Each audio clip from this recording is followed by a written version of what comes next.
Paul Matheny. I'm with the Alabama chapter, National Cherokee Association. I've got the honor of introducing two very highly accomplished professionals who have done 10 years of research. And I got to know them through the Alabama chapter. And they're going to talk about mission schools in North Alabama. You cannot underestimate the effects of missions, missionaries, and these mission schools on American Indians. In my recent research in Warren County, Tennessee, the local population was amazed at the fiery Baptist sermons that Reverend Bushyhead was giving while they were in Warren County, Tennessee. So I don't think you can overestimate the subject. Now I'm going to tell you a little bit about the two authors here. Laurie Brockman. Ms. Brockman holds a degree in theater and art from Decatur State University. She's a retired educator and an avid researcher and genealogist. While Ms. Brockman has never lived in Alabama, she spent 10 years researching generations of her ancestors that resided there. She and her husband live in Tucson, Arizona, where they focus on researching Cherokee history, developing a genealogical research business. She's a member of the Alabama chapter of the Cherokee Association, serves as the National Board of Directors. And Mr. Larry Smith, a native of Alabama, holds a degree in history and education. He is retired from Jacksonville State University, where he served as student financial aid director. God bless him. What a job. He was co-author of the History of Marshall County, Alabama, served as editor of the Guntersville Remembered, and co-authored archaeological investigations within the DeKalb County, Alabama portion of the Big Wills Creek drainage area, published by Jacksonville State University Archaeological Resource Laboratory in 2004. Mr. Smith was contributor for 2 reports for the National Park Service, Trails Division, Alabama Collection Camps, Forts, Immigrating Depots, travel routes used during the Cherokee removal of 1838 and 1839, and North Alabama's Tuscumbia, Cortland, and Decatur Railroad and its role during Cherokee immigration removal beginning in 1837. He's an active member of the Guntersville Historical Society, the Alabama chapter of the Cherokee Association, and the Alabama Archaeological Society. Two highly accomplished individuals. Laurie and Larry.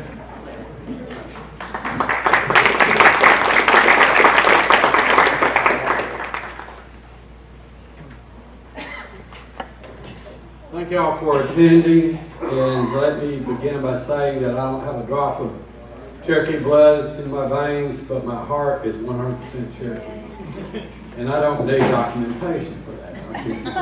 And hopefully our work will reflect our love and respect for the Cherokee Nation.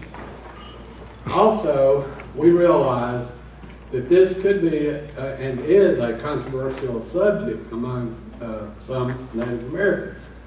And so when we were doing the book, after talking to Cleta and Glenn Jones, we thought, well, maybe we should have a final chapter titled Assessing the Damage, done by the missionaries and the teachers. But we're going to leave that to future researchers. We just scratched the surface, really. Although our book is about 300 pages long. So, how did I get involved in this subject?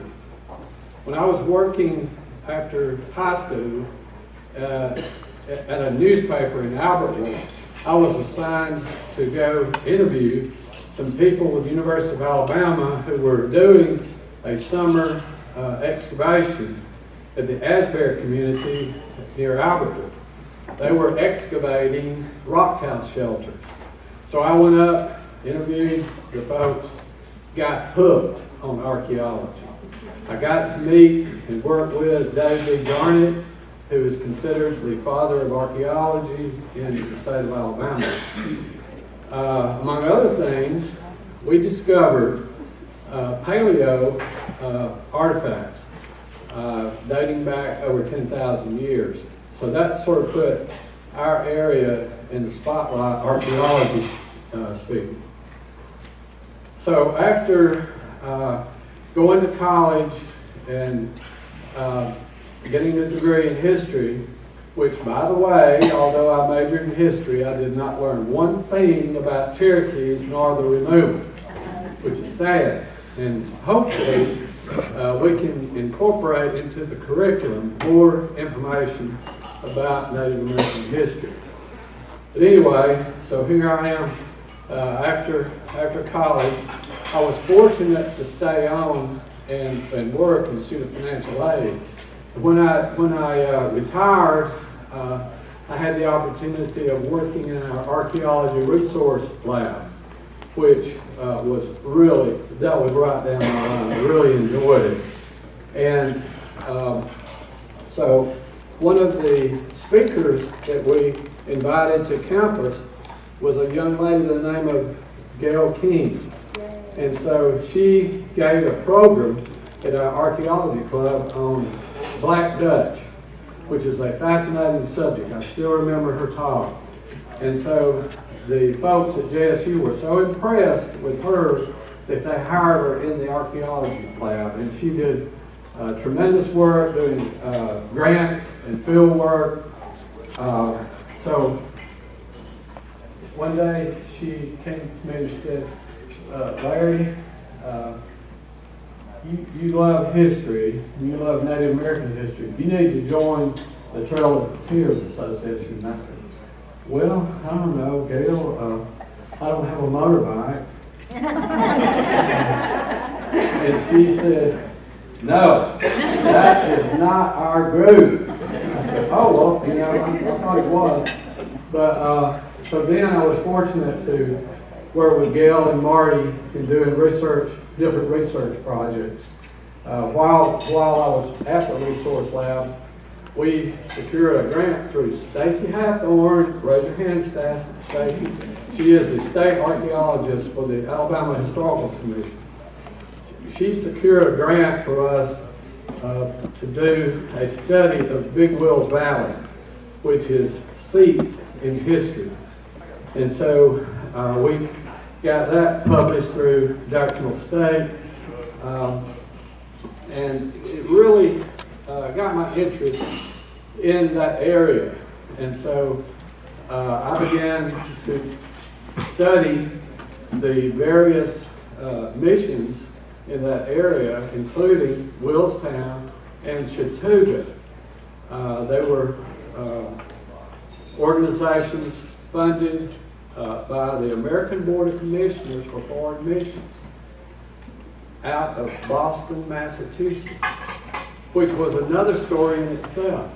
And so we had, starting in 1817, missionaries from every North New England state, I think with the exception of Maine. People from New England came south to educate and Christianize Native Americans, not just Cherokees. They went into other areas. So this really got my attention. I mean, it just doesn't, things like that don't just happen in rural Alabama. In the meantime, we had received a letter from Laurie Brockman in Stillwater, Oklahoma, who was doing research on Colonel Alexander Campbell, one of the most fascinating people that we've studied. So I was also studying Alexander Campbell. He was the British agent who was sent to North Alabama to recruit Cherokees to fight against the colonies. And Laurie may be distantly related to him. But anyway, after corresponding with Laurie, she and her mother and aunts came down to Alabama to see where their ancestors had lived. And from that, we began researching our book on that area. 10 years. We worked 10 years on it. And is Mike Green here? He is one of the reasons it took so long.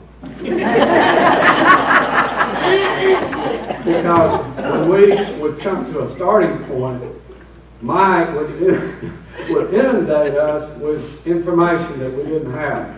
So we kept expanding, and delaying. And so the most difficult part of writing a book is coming to a stopping point.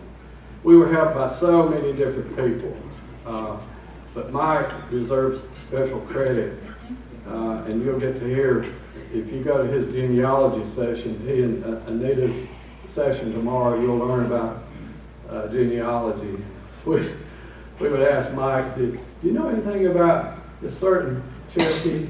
Well, he told us about that Cherokee's parents, grandparents, their kids, and the whole bit. And but anyway, we appreciate Mike. We had a mutual friend, Laurie Brockman, who will be here later on, to help us with our book. He is most knowledgeable about the area. So, what were the three different missions and schools? This all began with what was called the Second Great Awakening, a movement that started at Yale when the missionaries had decided the country was going to hell in a hurry. And so they started establishing different missions across the world. They had missions all over the world, including the Sandwich Islands or Hawaii. And so they were doing really good. And after the Creek Indian War of 1813-14, they said, let's go into the South and Christianize the Native Americans, which was a lucrative area. And so they did. They started different missions. The very first one was Brainerd, or Chickamauga. It was originally called Chickamauga, on Chickamauga Creek near Chattanooga.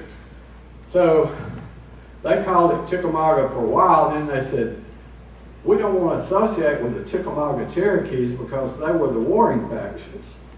And so they changed it to Brainerd in honor of David Brainerd of New England, who was an early missionary.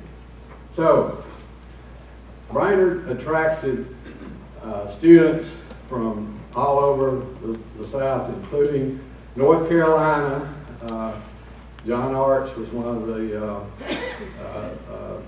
Cherokees who came to Brainerd, all the way to Brainerd to go to school. So it was a success.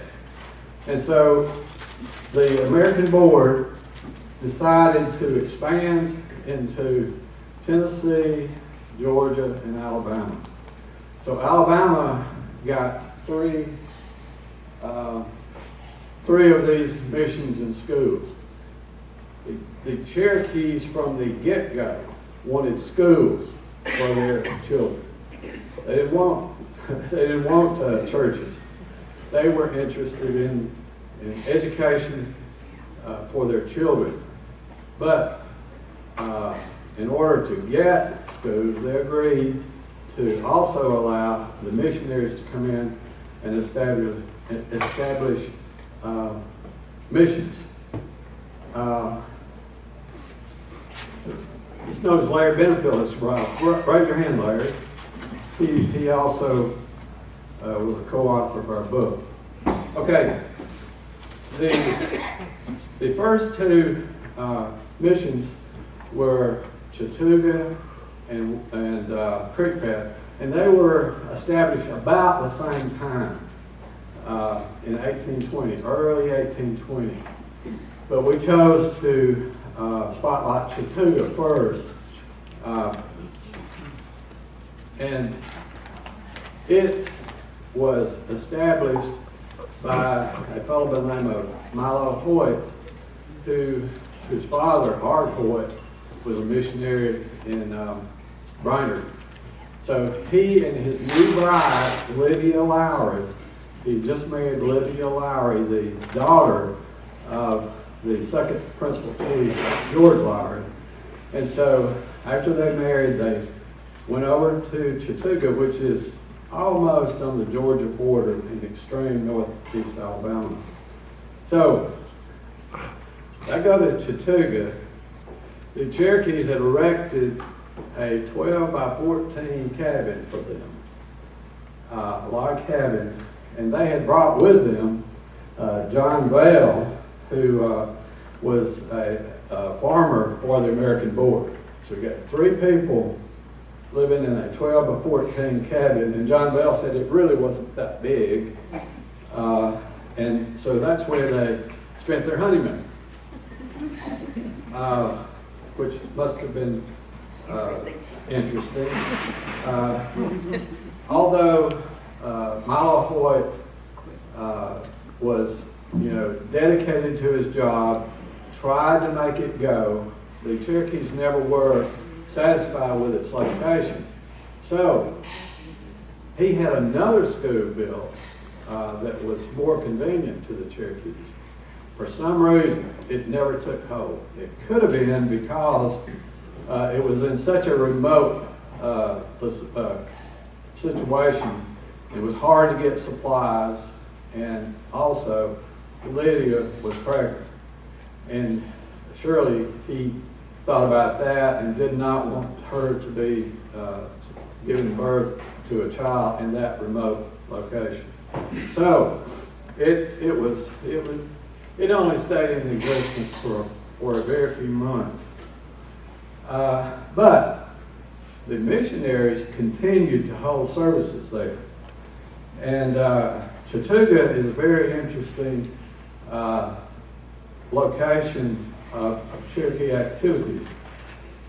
The state of Georgia passed so many laws against the Cherokees that a group of religious leaders met at Chattooga and passed the Chattooga resolutions, which called for better treatment of the Cherokees.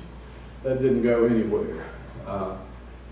Things were so bad in Georgia that Georgia prohibited the Cherokees from holding court there and forced them to leave their capital in New Echota. And so when they left, they went to Chattooga.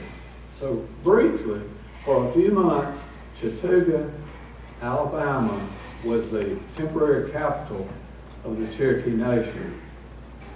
Finding out something like that is an aha moment.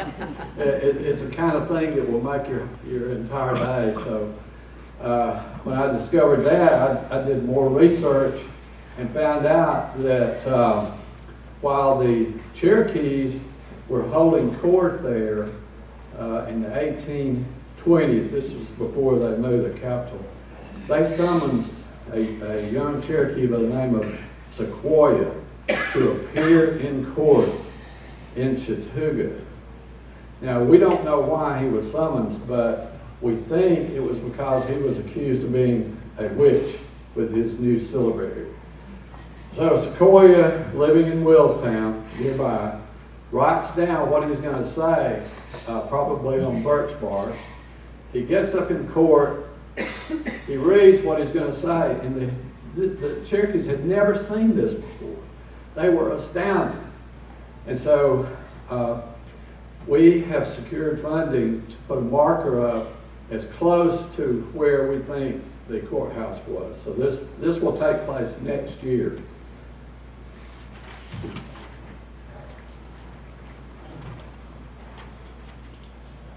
The next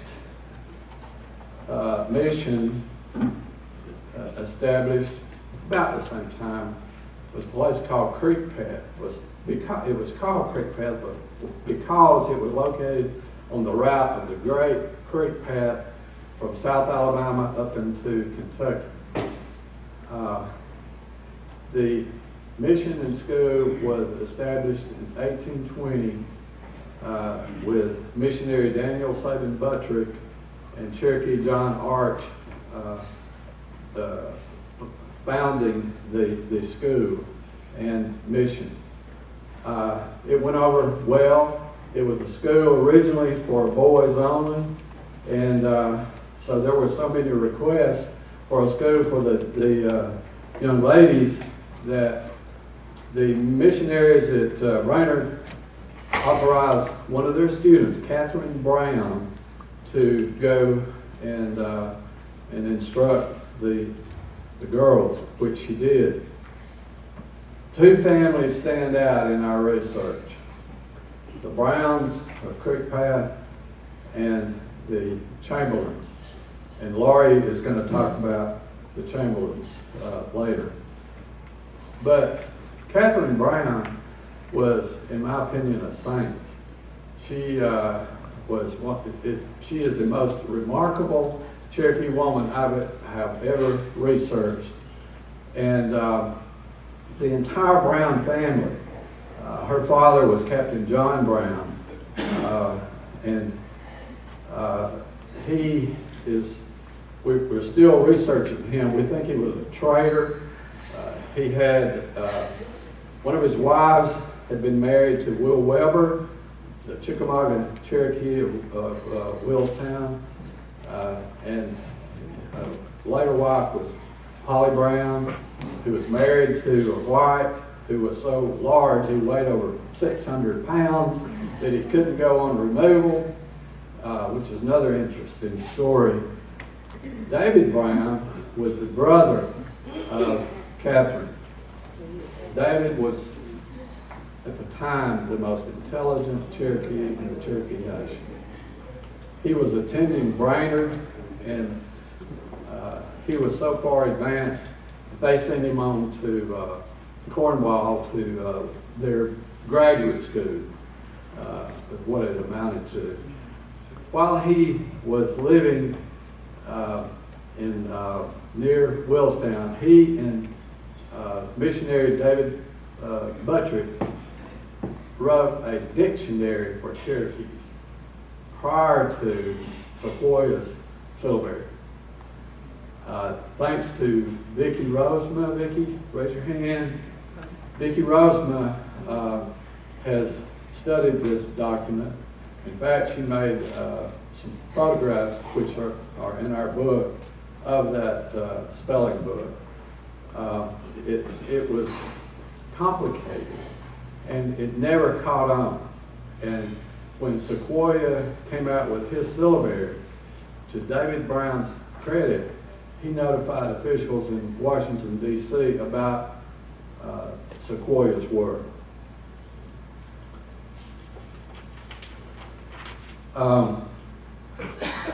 So Creek Path stayed in existence until about the time of removal. Actually, they left in '37 before forced removal began. But it was a large plantation. These missions and schools were not just missions and schools, they were working plantations. Creek Path had over 200 acres in cultivation and in pastures. So they were almost self-sufficient in what they did. But they got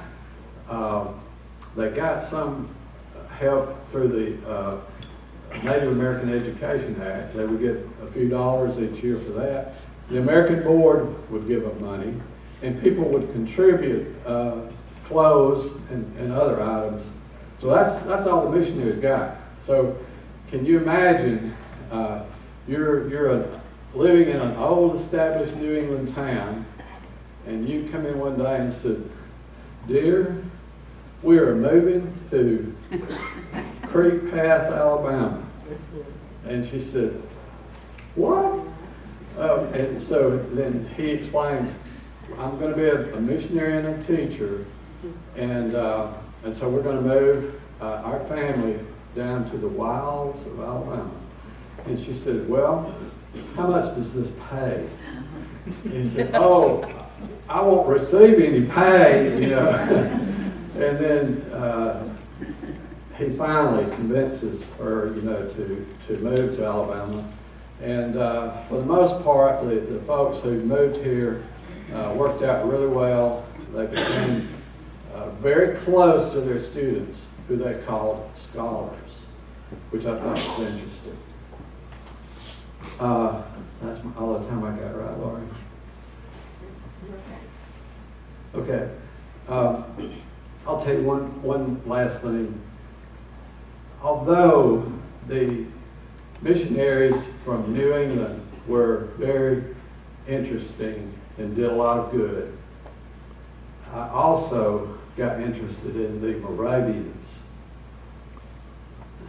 The Moravians came over most from Europe and modern day Czechoslovakia, and they spoke German. So they came over to the East Coast, went into Pennsylvania, to Bethlehem area, and then they started sending missionaries also into the South. And so these are German-speaking people in Cherokee country, and not that many Cherokees spoke German. And so, but they persevered. They never had a lot of support from the Cherokees, but the Cherokees loved them. Any Cherokee could go to the Moravians and be fed. The Moravians were not after their land. They just wanted to Christianize them and to educate them. The area in Chatsworth, Georgia, where the band house is a remarkable place. That's where Spring Place was located, which was a Moravian facility. So, if you have a chance, read about the Moravians. They were the best keepers of records of any of the groups. Because they did that, we have a really good understanding of life among the Cherokees and the whites during that period. Does anybody have any questions? I do. Yes. Please say a minute about Willstown.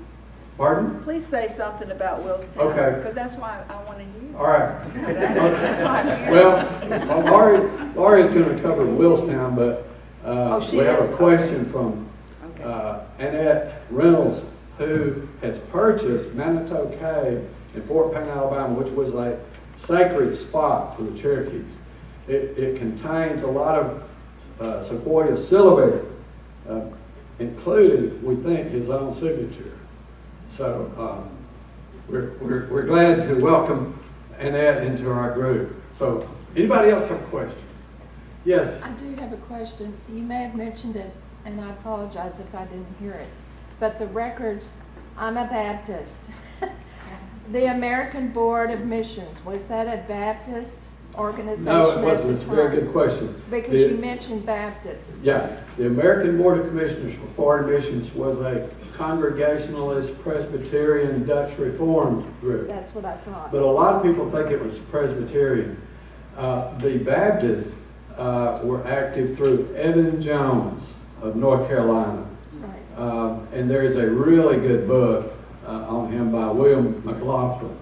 He was a remarkable person, born in England, moved over here and lived among the Cherokees. Evan Jones, you need to check him out. So the question is, how good are the records from the American Board of Foreign Missions? And Oh. if there are any, where are they? Oh, the bulk of our book is devoted, we found out about through their records. The originals are at Harvard University. And we have microfilm records of those at our research center, the Gail King Native American Research Center in Rainsville, Alabama. We've got all of those records. And so we've spent hours and hours going over those records. So the bulk of our book comes from their actual records. Some of them you can read, some of them you can't, because the quality of the ink varies. So, anybody else have a question?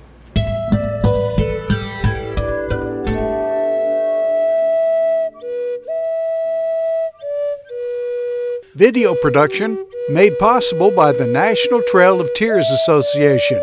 The Trail of Tears Association is a nonprofit, membership-based organization established in 1993 with the purpose of passing the history of this significant event in Native American history onto future generations. If you're interested in finding out more about the Trail of Tears Association or would like to become a member, please visit our website at www.nationaltoda.com. There, you can learn more about the National Association, the state chapters, as well as how to become a member. To connect with the association for upcoming events and to be notified when future videos are released, be sure to like the Trail of Tears Association Facebook page and subscribe to our National Trail of Tears Association YouTube channel. Thanks again for watching this video and for your support.